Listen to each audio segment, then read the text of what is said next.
Hey, alright, here are some notes. From the first line of book one, the series is empowering its audience, making them aware that they are reading a book. Okay, it's an ineffective place for a Brechtian device, since you're about to be absorbed by the story, but still. Also, the fact that these books are so easy to read is empowering too. This ain't your grandma's YA adventure. Yeah. I feel like a lot of writers who write dream sequences have never paid attention to actually have never paid attention to how it actually feels to have a dream. I still believe that. I agree. The book knows it needs to exposit, but because of Patterson's action on every page motto, it can't take up any space, which I guess is fortunate. Cliffhangers that are not cliffhangers. Someone saying good morning when we know they aren't a threat. Making my blood sing. That's such a weird phrase. So far, the writing isn't always great, especially the way that they'll say something, have a round of exposition or conversational distraction, and then go back to the first thing after just long enough to forget about that thing. But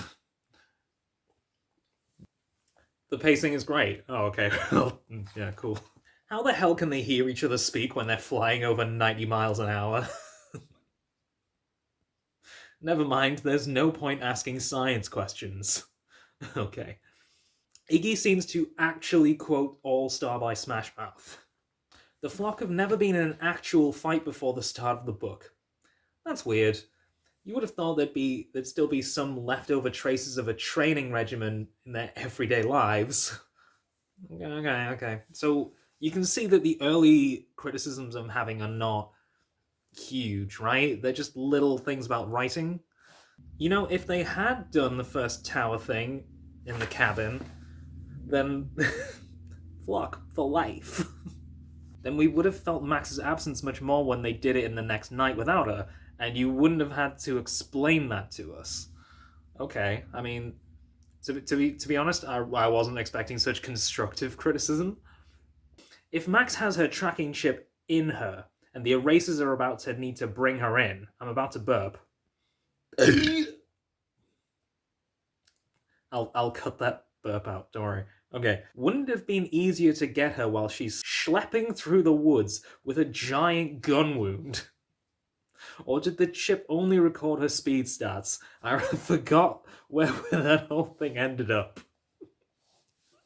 None of the villains have any humanity to them. They never spend any time being normal or not evil, and so all villains come across as cartoonish and dumb. Page 158, Jeb says to Angel that nothing makes sense, but will with time, summarizing the attitude of the entire series. The book starts out with excellent pacing, but in book two it slows down so fucking much to the point where everyone is waiting. Angel waits to be rescued, Max waits to heal, Iggy and Gazzy wait to be attacked, and Fang and Nudge wait for Max. Really, what is the point of part two? If everyone is going to be reunited and rescue Angel anyway, why split the flock at all? Max fantasizes about being able to kill Ari, which is weirdly clever in its foreshadowing, and it would have had more significance if Ari would stay dead at the end of this. It's genuinely difficult to keep reading after Jeb's speech to Max, because it's so fucking dumb. It's the inane bullshit that sells 9 books that oddly go nowhere. And it's even dumber that it turns out Max has to save the world from global warming. No, it's dumb that scientists made a bird person for the sole purpose of stopping global warming. It would make sense if she was made to stop a war between birds and humans, because you can punch birds and humans. You can't punch climate change. Was the plan to make a successful bird specimen person so that she would get the media's attention to spread climate change awareness? Because that's what ends up happening, and it doesn't work. Oh Christ! I don't care if this makes good content. I'm having a good time. Was the plan to make a woman who would survive the Skyfire hole so that she would be able to birth a completely new race to repopulate the world after the global warming apocalypse? And also to do that by having sex with a bird person Superman who doesn't even exist yet? Maybe that all makes sense and I just don't get it. Maybe I'm just dumb. Yeah, the problem's you. Yeah, don't. I'm sure it's not the problem of this dumb YA series that one guy needed to hire a ghostwriter to write for him. Fucking hell. Maybe I'm just dumb, but I'm 25 and I've read a few books. If you expect your 13 to 18-year-old audience to keep up with a plot that I, a graduate in English and creative writing, I mean, you don't need to brag about it, man. Don't understand. Maybe you're asking too much of that audience. And then I just go into detail about what's good about the book, which is the action, like Max actually feeling her teeth break skin when she's biting Ari. I admit, it's a cool moment. Yeah. Okay. But the end of part 3 sees the flock escape from captivity before they would get to the school. Max rejects the possibility of answers and flies away in a very simple, very comprehensible act of rebellion against Jeb and the Whitecoats. Oh. So after Angel transmits Max a barrage of images which hurts Max because Nudge says that her parents wouldn't accept her because of her wings. The beginnings of a character development which apexes with Nudge considering having her wings removed. In my opinion, that was one of the most interesting parts of the series, which of course gets forgotten about, is never addressed, and never mattered anyway. Angel's broadcasted telepathic visions are being picked up by the kid's Mac. Why? And how? Does Angel have the ability to interact with computers and humans telepathically? Because those are two different abilities. Fuck. I gotta get buzzed on one beer, that's that YouTube lifestyle. This book is so difficult to read a second time around. Angel, the voice/computer interference, knows that the institute they're looking for is the Institute for Higher Living. If the computer shit is Angel, how the fuck does she know that? Was she told off-page by Jeb? What the fuck is anything? If the interference is caused by Max's chip, that makes more sense because Jeb wants to get Max back in the hands of the Whitecoats. Why haven't we received any clues about the identity of the voice or the function of the chip? Martinez says that it's probably a tracking chip, but there's so much nonsense flying around that the chip's function is incomprehensible.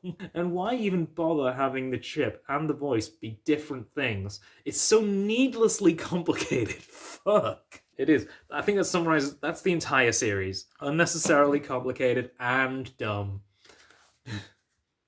How can you be both? Wait, why would they implant her with a chip that 16 years later would be able to broadcast electromagnetic interference just so that they could communicate with her when she escaped from them? Good question. Good question. Were they also planning to make a telepath 10 years down the line? That doesn't make any sense. If this is Cinema Sins but for books, I'm sorry. A couple of things about the toy shop scene. Angel moves letters on a Ouija board to spell save the world because she is apparently a telekinetic? What? Or something chip? Or the Whitecoats prepared a trick Ouija board to send Max a message because they knew she would go to a toy shop? But they only went there because the voice told them to. How did Angel know where a toy shop was? And if the board was Angel's doing, how could she do that from over 20 feet away when she was also busy finding what?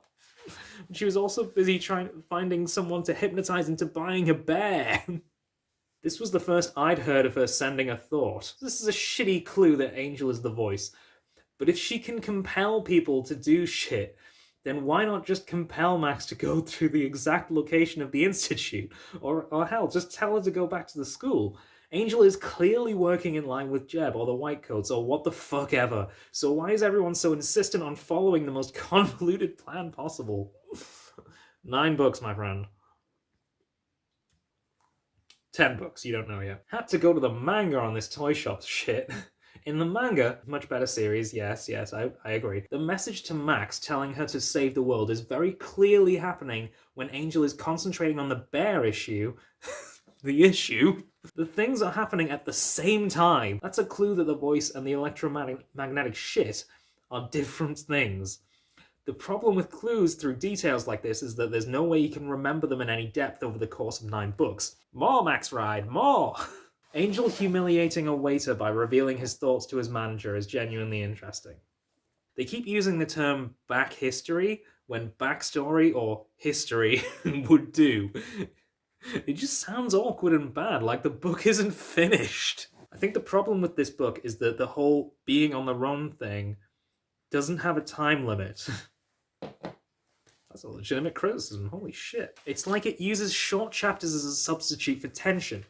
This should be the 3rd act, less than 100 pages left, and it still feels like the book is meandering and doing nothing important, when the story's driving force is, just wait and you'll get answers eventually. There's no real excitement, there's just waiting.